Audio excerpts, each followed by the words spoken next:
Bueno, esta es la primera pantalla que veríamos al conectarnos al Wi-Fi. Simplemente teníamos que poner la IP de la Raspberry.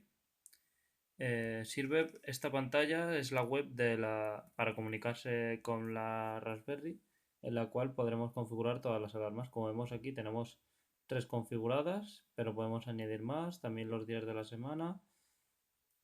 También podemos modificar la hora y guardar. Si no queremos una alarma, la podemos o editar o eliminar directamente. Bueno, ahora voy a pasar a enumerar las partes del robot. Por delante tenemos los sensores.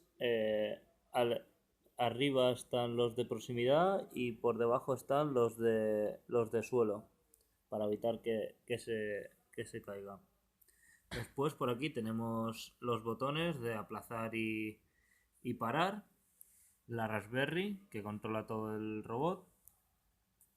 El hub USB para alimentar la Raspberry. El buzzer para simular el sonido. Los motores con sus respectivas ruedas. Y allí al fondo se ve el puente en H para controlar los mismos. Aquí también tenemos el Arduino Mega que sirve para pasar los datos de la batería digital.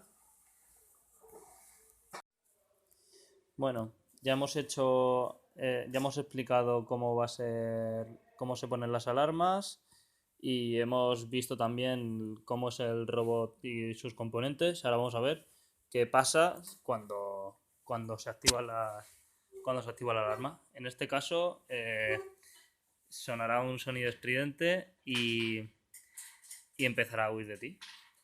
Veamos. Para pararlo, simplemente le tenemos que dar a este botón, que es el de aplazar. Si le damos al otro botón, lo paramos. Y ya estaría. Muchas gracias.